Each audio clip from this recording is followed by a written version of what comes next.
Shalom, meu irmão, minha irmã, seja bem-vindo a mais uma aula sobre os evangelhos. Hoje nós vamos falar sobre o testemunho que João Batista deu para os religiosos, né, que foram investigar sobre ele, e também o testemunho que ele deu sobre Jesus. Nosso texto está em João 1, de 19 a 24, e Mateus 3, de 11 a 12, Lucas 3, de 15 a 18, e João 1, de 25 a 28. Vamos ao texto.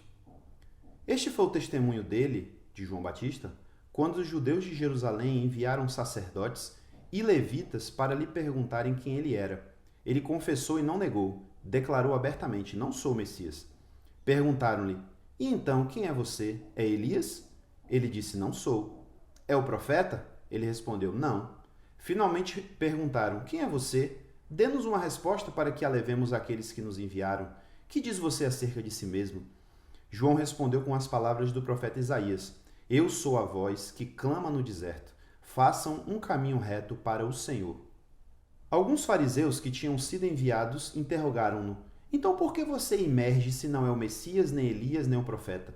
Estando o povo em expectativa e todos meditavam em seus corações a respeito de João, se ele era o Messias ou não, João respondeu a eles: na verdade, eu imerjo vocês com água para o arrependimento. Mas está entre vocês um a quem vocês não conhecem. Este é o que vem depois de mim, que é mais poderoso do que eu e que é antes de mim, cujas sandálias eu não sou digno de, inclinando-me, desatar as correias e carregar. Ele lhes imergirá no Espírito Santo e no fogo. Sua pá está em sua mão e ele limpará cuidadosamente a sua eira. Recolherá o seu trigo no seu celeiro, mas queimará a palha no fogo inextinguível. E muitas outras coisas pregava em sua exortação ao povo. Estas coisas aconteceram em Betabara, além do Jordão, onde João imergia. Glória a Deus. Bem, na aula passada vimos aí o surgimento de João, né, batizando no Jordão, no deserto da Judéia. Vimos aí como é que começou a interação dele, inclusive, com as pessoas, né, mostrando que ele pregava, ele tinha uma pregação, ele tinha uma doutrina para ensinar, e que essa doutrina, inclusive, não se distancia muito daquilo que Jesus estava pregando. Na verdade, não se distancia nada, né, daquilo que Jesus pregou posteriormente. E também, se a gente for fazer um gancho, não se distancia nada do que os profetas tinham pregado antes, né? E agora a gente vê aqui que os religiosos de Jerusalém, eles enviaram pessoas para sondarem quem é João. Isso era normal, né? Porque já comentamos aqui que nessa época existia uma expectativa messiânica muito grande. Existia, inclusive, uma insatisfação muito grande com Roma, até por isso a expectativa messiânica era grande. E por conta disso, vários acontecimentos se desenrolaram nessa época, né? Muita coisa aconteceu. Já comentamos até em algum vídeo aí sobre situações que ocorreram entre os judeus e os romanos antes do nascimento de Jesus, a ponto de Herodes mandar matar alguns fariseus, enfim. Então, toda vez que surgia um líder popular, né, vamos chamar assim, um líder populista, né, surgia no meio do povo, que arrebanhava, que estava pregando alguma coisa, eles tinham que saber o que é. Vamos ver o que é isso aí. Será que é outro candidato a Messias? Será que é mais um insurgente contra Roma? Né? A gente vai ver, por exemplo, lá no livro de Atos, que o Gamaliel, que era um dos mestres ali do Sinédrio, ele comenta sobre duas personagens que tinham surgido mais ou menos ali no tempo do nascimento de Jesus, que levou inclusive gente para o deserto e tentando arrebanhar um exército, né, para lutar contra Roma, e Roma veio e dispersou e tal. Então, esse comportamento era um comportamento já padrão, né? Eles tinham que saber. E o texto diz o seguinte, que os judeus de Jerusalém enviaram sacerdotes e levitas para procurarem saber de João quem ele era.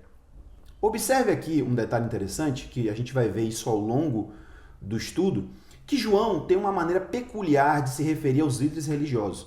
João usa muito essa expressão, os judeus. Isso, inclusive, causou uma confusão ao longo da história, porque, pelo menos é o que se diz, né? Não sei se isso de fato foi assim, mas o que se diz é que as leituras do Evangelho de João suscitaram, principalmente ali no começo da Idade Média, né, um período anterior da Idade Média, um comportamento antissemita na igreja. Então, os judeus eram os culpados de tudo, né? Se a gente lê o Evangelho de João e entende que judeu ali é o povo judeu, é a etnia judaica, a coisa fica complicada, porque o tempo todo os judeus é que são os inimigos, os judeus é que estão tramando a morte de Jesus, os judeus é que foram e conduziram todo aquele teatro, aquele circo para poder matar Jesus, né? Então isso foi o que foi passado infelizmente, né, foi passado para a história, que o antissemitismo, como a gente conhece hoje, surgiu dentro da igreja cristã. Porque os judeus passaram a ser acusados, né, de serem os assassinos de Jesus. Chegou um ponto onde as coisas tomaram um vulto tão, eu diria, ridículo, que os judeus foram acusados de teocídio, né? Os judeus eram assassinos de Deus.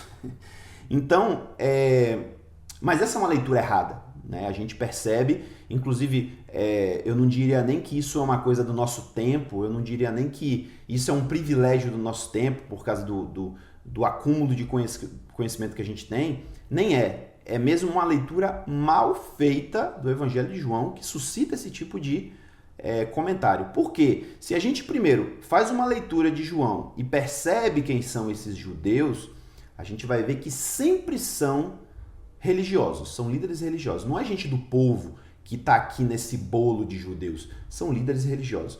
E quando a gente faz uma comparação entre algumas passagens paralelas aí, né, entre os sinóticos, né, Mateus, Marcos e Lucas, e o Evangelho de João, a gente vai ver que em alguns momentos em que João fala, então os judeus fizeram tal coisa, outros evangelhos vão dizer, então os escribas e os fariseus, ou então os escribas e os mestres da lei. Então a gente percebe que os judeus aqui é uma forma peculiar de João chamar os líderes religiosos judaicos, tá? Lembrando que o Evangelho de João foi escrito no fim do século I, lá para o ano 90 e tanto, né? Então a fé cristã já existia há pelo menos uns 60 anos, né? Por aí. E também a igreja já tinha se tornado uma igreja muito mais gentia do que uma igreja judia, né? Nesse tempo aqui que o Evangelho de João foi escrito, já se fazia uma distinção muito clara sobre o que era fé cristã, o que era discípulo de Jesus e o que era judeu. Embora existissem muitos judeus ainda que crescem em Jesus, o próprio João, né? João foi o último dos apóstolos, né, a ficar vivo, mas João tinha os seus discípulos e tal, então a gente tinha uma quantidade razoável de judeus que ainda que eram crentes, né, vou chamar, eram cristãos, né, judeus cristãos. Mas a verdade é que a maioria da igreja se tornou gentia, porque, né, naturalmente, tem mais gentil no mundo do que judeu, então é natural que a igreja chegasse a um ponto onde houvesse mais não judeus do que judeus, é natural. Mas o que eu quero frisar aqui é que nesse ponto, inclusive o afastamento, né, entre o judaísmo e a fé cristã, ela se tornou mais acentuado, inclusive pelo próprio judaísmo, né? Não partiu apenas da igreja ou da fé cristã isso, mas o próprio judaísmo começou a criar barreiras para que os próprios judeus que criam em Jesus não participassem, por exemplo, dos cultos da sinagoga, né? Então, esse afastamento aconteceu. Então, talvez, né, e aí já é minha inferência, talvez essa distinção que João faça aqui é justamente para indicar assim, ó, os da religião judaica fizeram isso, né? Porque não estou falando aqui dos judeus cristãos, eu estou falando dos judeus, né? Os judeus que praticam o judaísmo. Então tenha em mente isso, tá? João usa muito isso aí, ele não está falando de todo o povo judeu, ele está falando dos líderes judaicos, ele está falando dos fariseus, dos escribas, dos mestres da lei, dos membros do sinédrio, tá? Ele está falando desse pessoal aí. E inclusive Lucas vai fazer a mesma coisa no seu evangelho, na sua carta de Atos, né? Na sua história sobre os Atos dos Apóstolos, a gente percebe que Lucas também usa um pouco dessa linguagem. Então a gente percebe aqui que o texto está dizendo os judeus de Jerusalém. Por que os judeus de Jerusalém? Né? Por que ele especifica os judeus de Jerusalém? Justamente porque em Jerusalém estava o centro da religião judaica. Em Jerusalém estava o sinédrio, né? Então, quando o texto diz aqui que os judeus de Jerusalém mandaram, ele está querendo dizer o seguinte, isso não foi os líderes religiosos da Galileia, né? Não foram os líderes religiosos da Judéia, foram os líderes religiosos de Jerusalém, ou seja, lá do centro do judaísmo, o pessoal que compunha, né, vamos dizer assim, o centro da religião, que eram os fariseus, os saduceus, os mestres da lei, eles que enviaram esses sacerdotes e levitas, que também possivelmente era gente deles, né? Sacerdotes e levitas, para perguntar a João quem ele era.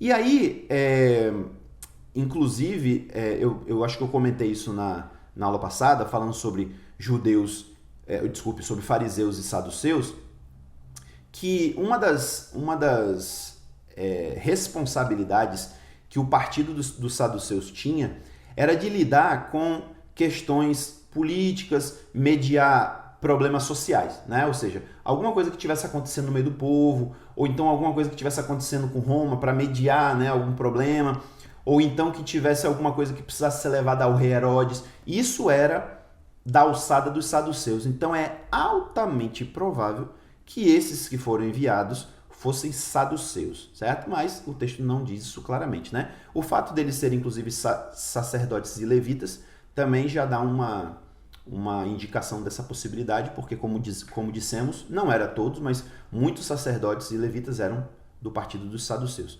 Então, eles foram e perguntaram, afinal de contas, quem é você? Então, João vai e diz, abertamente e claramente, eu não sou o Messias. Ora, a maior das expectativas em relação a João, né, pelo fato dele ter surgido pregando e batizando, inclusive, era que ele fosse o Messias. A primeira coisa que o povo pensou o Messias chegou, né? Veja que João, ele não tinha uma atitude beligerante, ou seja, ele não falava contra Roma, ele não falava sobre insurreição, ele não falava sobre guerra. Eu até comentei isso lá na aula do início lá da pregação de João, que existe a possibilidade, né, existe uma teoria de que talvez João tivesse alguma relação com Qumran, com os essênios. E uma das coisas que diferencia drasticamente João dos essênios é que os essênios falavam muito de guerra, né? Os essênios, primeiro, falavam muito sobre os romanos, que os romanos eram um povo amaldiçoado, que tinha invadido a terra, eram malditos, e eles pregavam a guerra que viria quando o Messias viesse entre os filhos da luz e os filhos das trevas, sendo os filhos da luz eles mesmos, né? E os filhos das trevas, os romanos e outros gentios que se associassem aos romanos. E João não fala nada disso, né? João não entra nessa questão, ele não está preocupado com isso.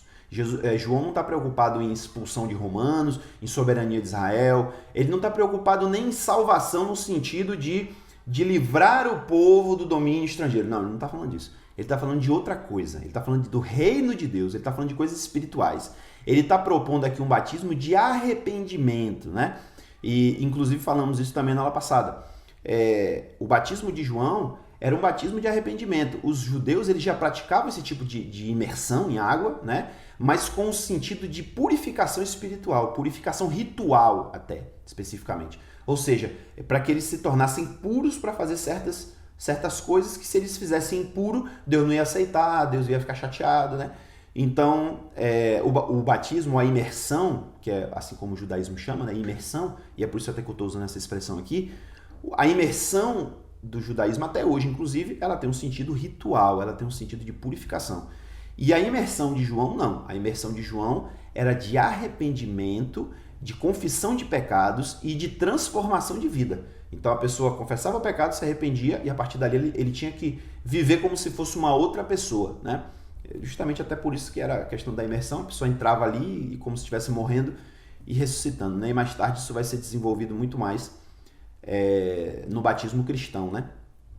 Então, João causou alarde demais e agiu de forma intensa demais para que ele não fosse identificado como Messias. Então era natural isso aí, né? E como a gente falou anteriormente, outros já tinham surgido criando expectativas messiânicas, talvez fazendo coisas muito semelhantes a de João, talvez não batizando, mas indo para o deserto, pregando e arrebanhando pessoas, né? Então, a primeira coisa que se pensou você é o Messias? Né? E ele falou assim, olha, eu não sou o Messias. Para deixar bem claro, não sou o Messias. Então aí perguntaram, então se você não é o Messias, você é quem? Você é Elias?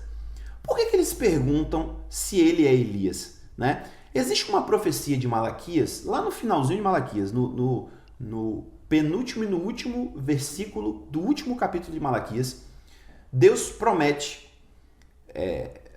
eu estou falando de promessa, mas ali é quase uma ameaça, né? Deus fala que antes que venha o grande e terrível dia do Senhor, ou seja, o dia da vingança, o dia que Deus vai cobrar, né, as atitudes das pessoas, especificamente do povo judeu, ele fala, vou enviar o profeta Elias para que ele convença, para que ele traga de volta o coração dos pais aos filhos, né? Ele fala assim, para reconciliar pais com filhos. Isso está lá na profecia de Malaquias. Então, os judeus, eles já tinham interpretado dessa forma que Elias viria antes da vinda do Messias. E eu até, não sei se eu já comentei isso aqui, que até hoje os judeus eles têm uma tradição, em uma das festas deles, que eu nunca lembro bem se é a Páscoa ou se é Hanukkah, uma dessas festas dele aí, que eles deixam uma cadeira vazia na mesa do jantar, né? E aquela cadeira pertence a quem? A Elias.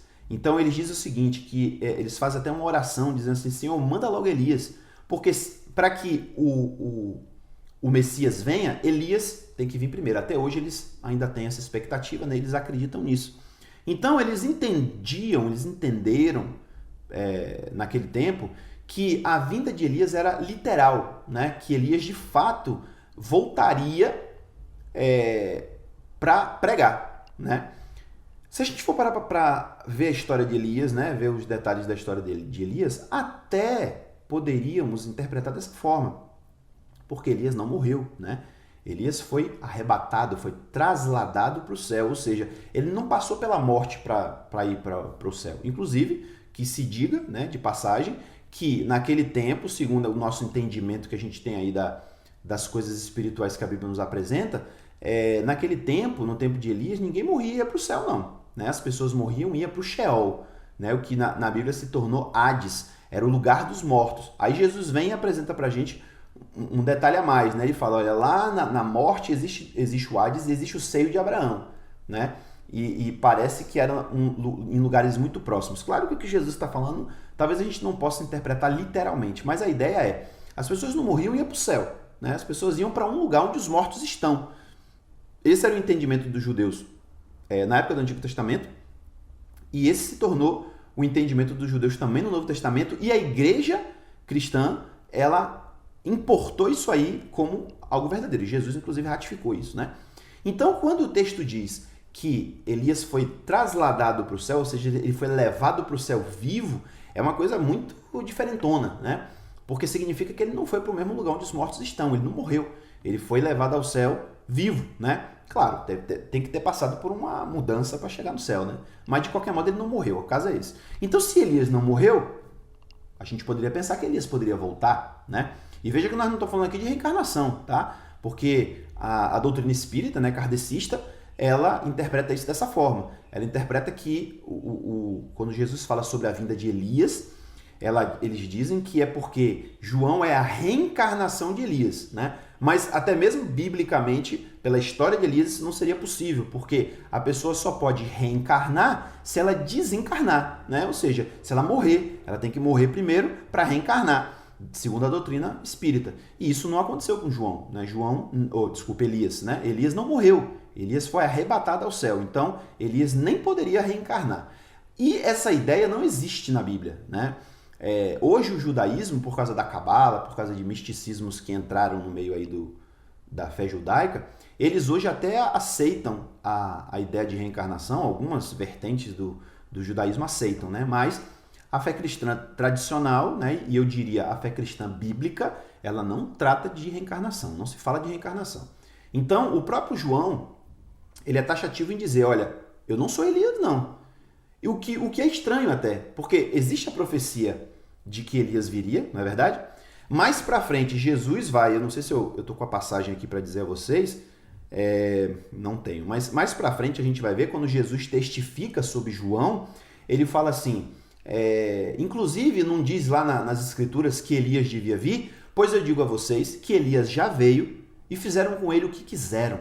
E aí o comentário do evangelista diz assim, então eles entenderam que ele lhes falava de João Batista. Então Jesus ratifica que a profecia da vinda de Elias foi cumprida em João. Mas aqui pergunto, então você é quem? Elias? Ele podia dizer, sou Elias. Mas não, ele fala, não sou. E essa negativa de João é interessante por dois aspectos. O primeiro é que ele quebra a interpretação judaica de que Elias viria pessoalmente, né, que seria mesmo o Elias que foi arrebatado e ia voltar. Ele fala, não sou Elias, eu sou João Batista, tá? Elias está lá e eu estou aqui, não somos a mesma pessoa.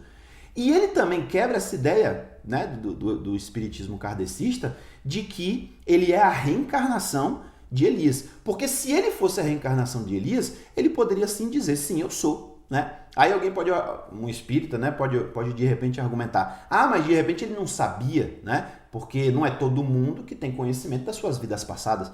Gente, a gente está falando de João Batista aqui, tá? João Batista foi um cara que foi concebido de forma milagrosa, um cara que era cheio do Espírito Santo, um cara que tinha conhecimento da sua missão, um cara que sabia exatamente o seu papel no plano, né, cósmico de Deus. E se ele fosse a reencarnação de Elias, ele não ia saber? Eu tenho certeza que ele saberia, né? Mas ele não era a reencarnação de Elias. Por quê? Porque não existe tal coisa como reencarnação. Então ele fala, eles perguntam, você é Elias? Ele disse, não sou Elias. Aí eles fazem uma terceira pergunta, então você é o profeta?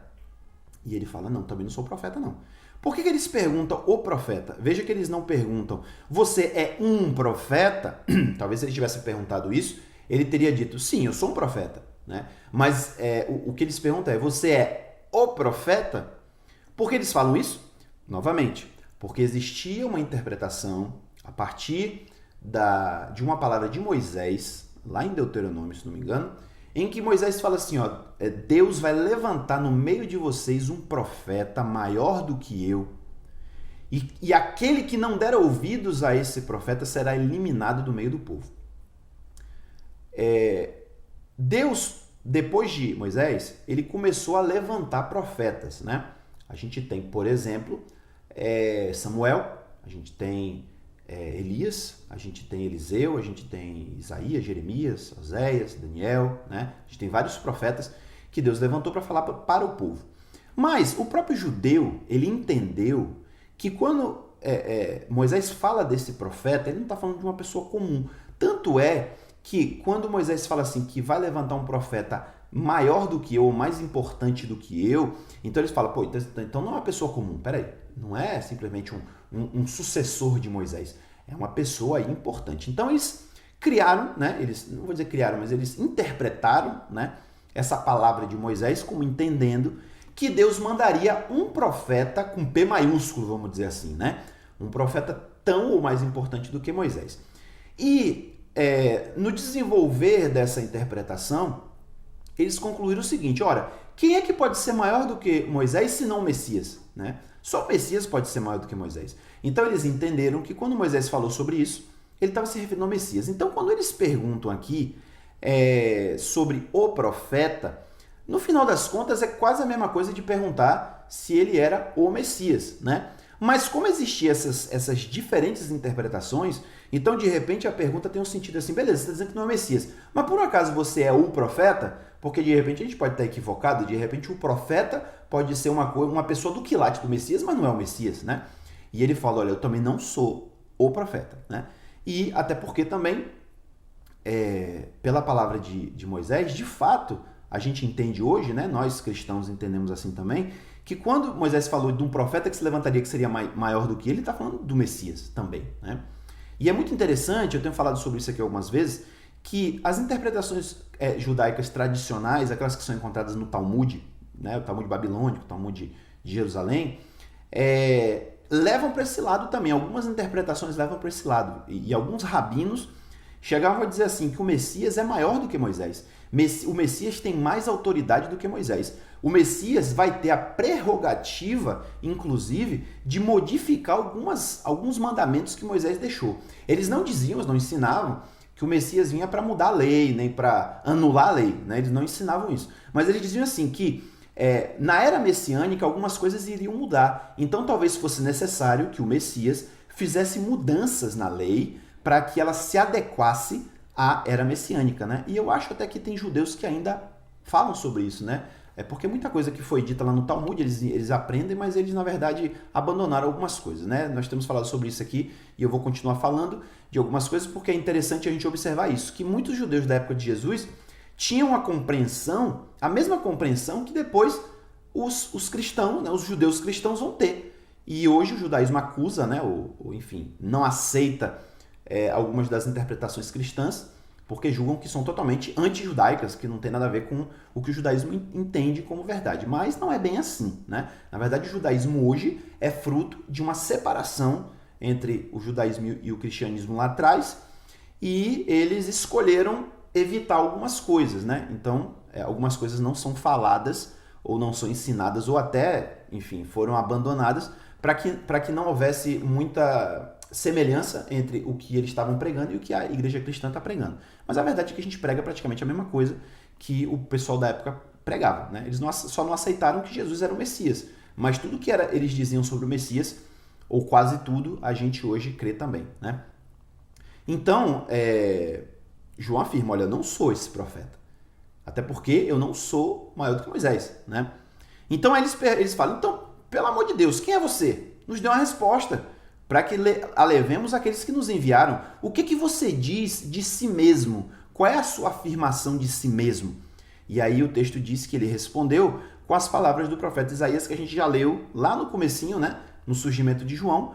Ele respondeu dizendo, eu sou a voz que clama no deserto, faça um caminho reto para o Senhor. Já lemos essa palavra de Isaías. Então, observe que quando João pega essa profecia para si, né, quando ele diz eu sou um cumprimento dessa profecia, ele está deixando claro qual era a missão dele. Ele não era o Messias, ele não era o Elias ressurreto, ele não era o profeta esperado, mas ele era o precursor do Messias. E no texto a seguir, ele vai falar isso claramente, né?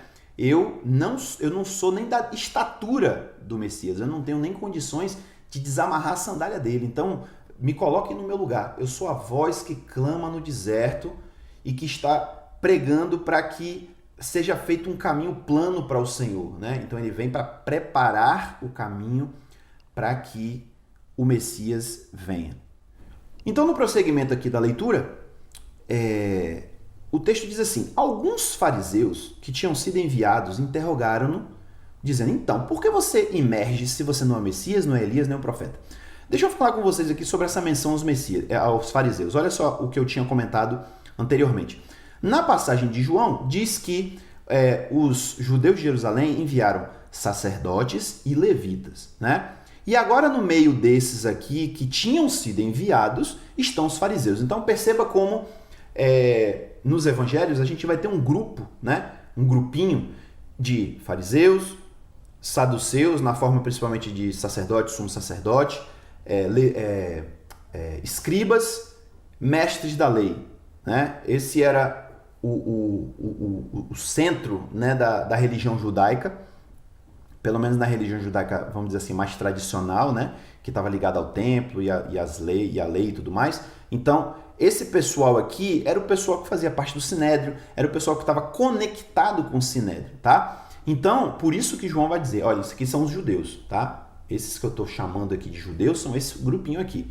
Então, alguns desses fariseus que tinham sido enviados perguntaram isso. Se você não é Elias, não é Moisés, não é ninguém, ou o Messias não é ninguém, com que autoridade você batiza? Você está imergindo as pessoas no rio. Veja que, eu comentei, os judeus eles praticavam uma imersão ritual, né? E no caso de João, ele estava fazendo uma imersão de arrependimento, de mudança de vida. Então, assim, era uma coisa diferente, era uma coisa até aceitável, né, para os judeus. Não acho que era inaceitável isso, era uma coisa até aceitável. Mas eles queriam entender o seguinte, quem te deu autoridade para fazer isso? E olha, e aí a gente começa a ver como é que as coisas estavam funcionando nessa época, né? Porque no passado Deus suscitou, Deus levantou alguns profetas, e as coisas aconteciam do mesmo jeito, né? Deus levantava um profeta e de repente os reis, o pessoal que ficava incomodado com o que estava sendo dito ali, perguntava, vem cá, quem é que te deu autoridade para falar isso, hein? E no final das contas, irmão, a gente sabe que a maioria dos profetas morreu, né? O próprio Jesus vai falar isso. Diz assim, olha, é inconcebível que um profeta morra fora de Jerusalém. Então, infelizmente, a nação de Israel, ela sempre foi uma nação muito impertinente, né? Sempre foi uma nação muito difícil de lidar. Mesmo quando eles se tornaram um povo menos idólatra, né, como é o caso aqui do tempo de Jesus, eles já não eram idólatras, eles não estavam mais envolvidos com os deuses pagãos e tudo mais. Ao contrário, eles estavam buscando uma pureza, né? de religiosa, mas o coração deles continuava duro. E veja que eu não estou falando mal do judeu, porque a verdade é que isso é mal do ser humano, né? Se a gente for comparar hoje os que se dizem cristãos, a gente vai encontrar muita gente que está agindo do mesmo jeito, né? Agindo, tendo o coração duro, Deus fala com ele, Deus manda uma pessoa para falar com ele e ele vai e rechaça essa pessoa, ele briga com essa pessoa, só não mata porque não pode, né? Muitas vezes. Então, essa rejeição da palavra de Deus é natural, porque o homem natural, o homem carnal, ele não quer aceitar isso aí, né? Então isso já aconteceu no passado, aconteceu no tempo de Jesus, acontece hoje também, né? Então, diante desse questionamento, e o texto diz inclusive assim: estando o povo em expectativa e todos meditando em seu coração a respeito de João, se ele era o Messias ou não, ou seja, apesar de João ter dito, eu não sou Messias, então o povo ainda estava naquela expectativa, rapaz, vai vir alguém que vai fazer outra coisa maior do que o Messias? Ninguém sabia o que o Messias ia fazer, né? Então, João deu a seguinte resposta a eles: na verdade, eu imerjo ou batizo vocês com água, ou em água, né? No grego, com e em é a mesma palavra, é a mesma conjunção aí. Então, a gente pode entender das duas formas, né? Eu imerjo em água ou imerjo com água, tanto faz. Para o arrependimento. Meu batismo é para arrependimento. Mas está entre vocês um a quem vocês não conhecem, ou seja, ele não tinha sido revelado ainda. Inclusive, é bom que se diga que nesse tempo aqui o próprio João não conhecia ainda o Messias. Ele sabia que o Messias já existia, que ele já estava entre eles, mas ele ainda não sabia quem ele era, porque a gente vai ver mais pra frente que quando Jesus vem a ele, João se espanta, né? E na verdade não é nem quando Jesus vem a ele, é depois quando ele dá um testemunho sobre Jesus, ele fala, eu mesmo não sabia quem ele era. Quando ele veio a mim, eu não sabia, mas aquele que me mandou batizar, que é Deus, falou, quando você vê o Espírito descer sobre ele como pomba, esse é o Messias. Então foi aí que ele confirmou, né, que Jesus era o Messias. Detalhe, Jesus seu primo, né? Ele já conhecia Jesus, mas ele não sabia que o Messias seria ele. A gente vai falar sobre isso mais pra frente. Então, aí ele diz, este é o que vem depois de mim, então ele é o Messias que vem depois de mim, que é mais poderoso do que eu, então ele sim vai ser o profeta, porque ele vai ser maior do que Moisés e é mais poderoso do que eu, e que é antes de mim, ou seja, que existe antes de mim. Olha aí, ele já está dando a ideia da divindade de Jesus aqui. O Messias, esse que vocês estão esperando, ele já existia antes de mim. Isso, inclusive, irmão, tá nos profetas, tá? Existe um profeta que fala isso, que o Messias, as entradas, né? Os inícios do Messias são desde a eternidade. E os judeus também já tinham entendido isso. Não todos, mas alguns rabinos já falavam sobre isso. O Messias, ele procede de Deus, ele não é um ser humano normal. Eles já falavam isso. E aí ele fala, cujas sandálias eu não sou digno de me inclinando, desatar as correias e carregar. Ou seja, ele está se colocando aqui num lugar totalmente de subserviência, a ponto de dizer, eu sou tão pequeno diante dele, eu sou tão servo, que eu não sou digno nem de pegar a sandália dele. Eu não sou digno nem de pegar no pé dele, tirar a sandália dele e carregar. E detalhe, né? O que ele está querendo dizer com isso? A sandália é a coisa mais suja que a pessoa tinha, né? O pé da pessoa ali ficava sujo de tudo quanto é coisa ali que ela pisava, mais poeira, né? Então, assim, o traje mais sujo ali que a pessoa usava era a sandália. Então ele está querendo dizer assim, a coisa mais vil que o Messias usa, a coisa mais suja, eu não tenho condição nem de carregar. Então, olha o lugar que João está se colocando, né?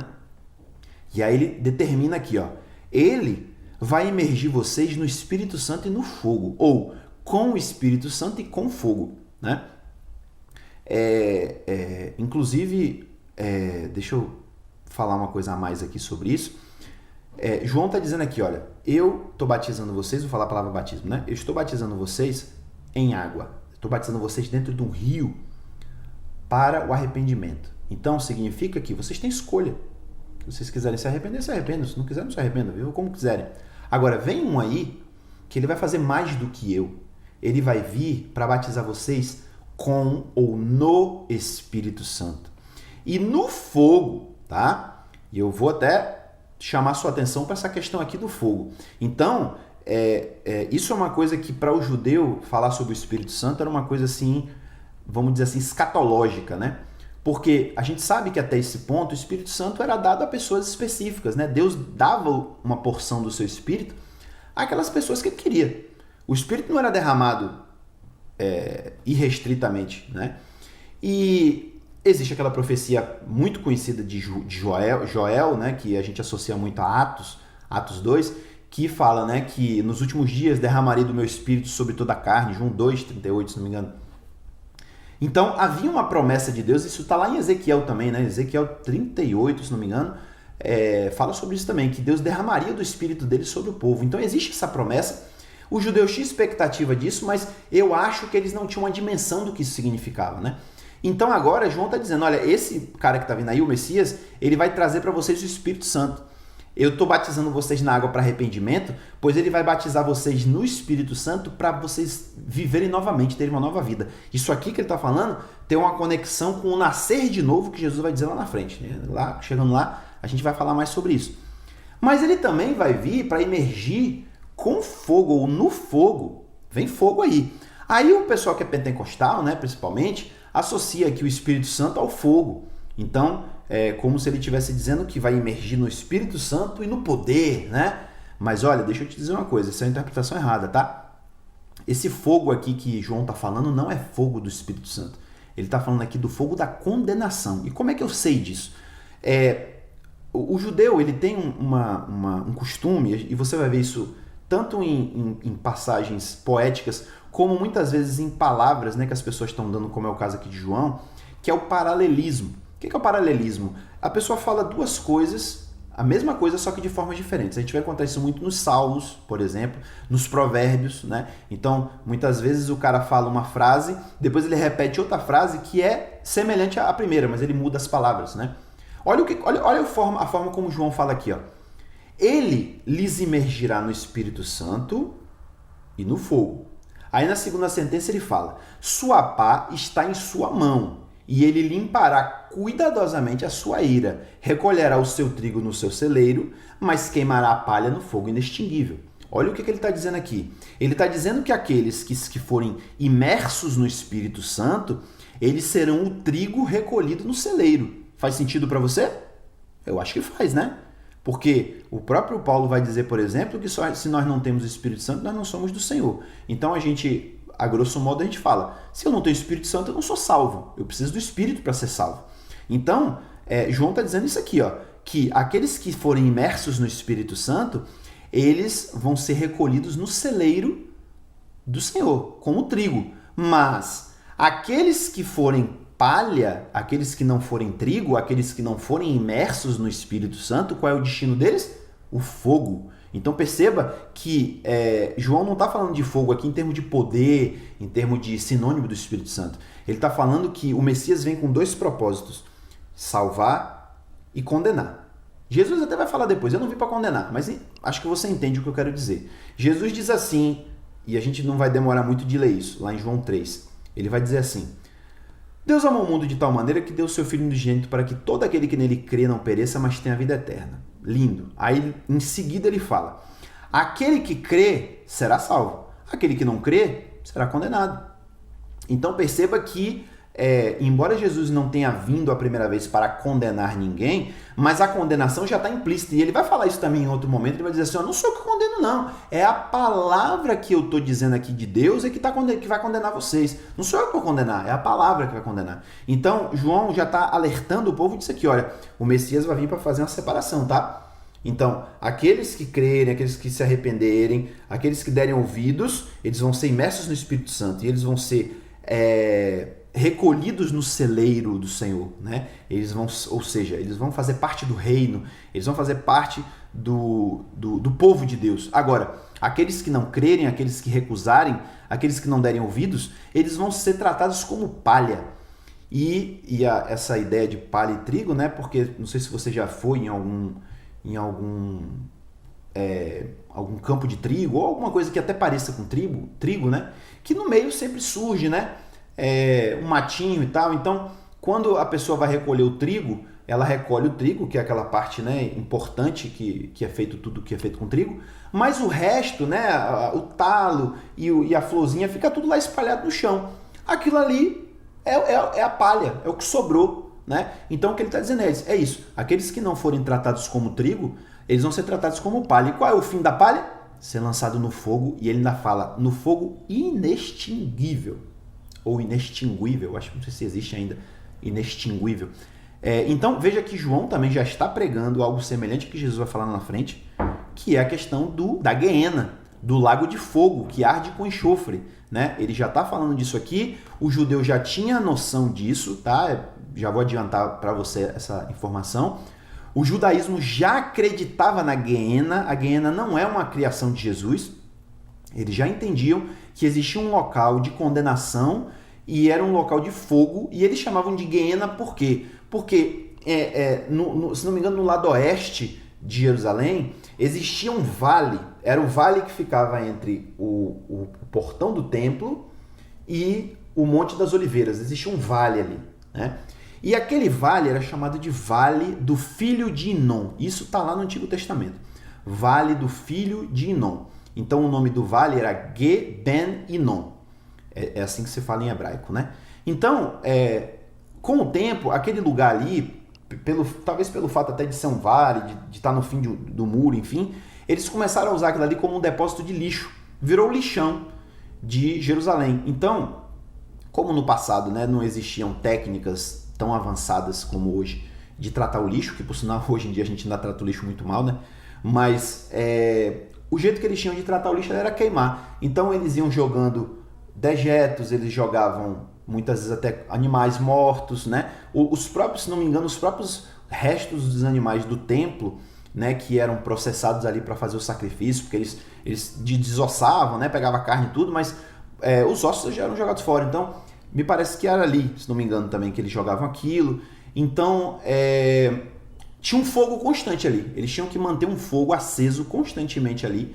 Então, é por isso que essa figura do fogo inextinguível tem relação com isso, porque é como se fosse assim, aqueles que não crerem, aqueles que não derem ouvidos, eles vão ser tratados como lixo, eles vão ser lançados no fogo e esse fogo tem que durar eternamente para queimar esse lixo. É um negócio pesado isso, né? Quando a gente for falar mais sobre essa palavra de Jesus, quando Jesus começar a falar sobre isso, a gente vai voltar a esse tema aí. Então, dizia, muitas outras coisas pregavam em sua exortação ao povo e essas coisas aconteceram em Betabara, além do Jordão onde João emergia. Então, a gente não sabe muito bem onde é esse lugar, Betabara. A arqueologia dá indícios de alguns lugares, né, mas não existe um lugar muito preciso, né, em relação a isso, mas acham que é um lugar próximo de Betânia, né, não muito distante de onde fica Betânia, até hoje existe Betânia. Então seria esse lugar. Então você percebe que não está nem muito distante de Jerusalém, né? Ele está ali mais ou menos na direção de Jerusalém, no Rio Jordão. Se você der uma olhada no mapa, até vou botar um mapinha aqui rapidinho para você dar uma olhada, para ver a localização desse lugar aí. Então observa que Jerusalém está aqui mais ou menos no meio do território, né? Do lado ocidental a gente tem o mar Mediterrâneo e do lado oriental a gente tem justamente o Rio Jordão, fazendo separação entre o território de Israel e o território do que hoje é a Jordânia, né? A gente chama hoje de Jordânia. Bom, então é isso. A gente fica por aqui. Te espero na próxima aula. Espero que você tenha aprendido alguma coisa. Se quiser deixar algum comentário aí, ou aqui, ou no nosso Instagram, a gente tem aí na descrição do vídeo os links. Você pode fazer algum comentário. Se de repente você tiver alguma dúvida, algum questionamento, você pode entrar em contato comigo também, tá? Pra gente trocar ideia. Provavelmente a gente não vai fazer isso aqui, né? Mas quem sabe a gente até começa a fazer isso lá no Instagram, em algum outro lugar, né? Ou até aqui mesmo, fazer umas lives da gente conversar, tirar dúvidas sobre algumas coisas, ok? Então que Deus te abençoe e que a paz esteja contigo.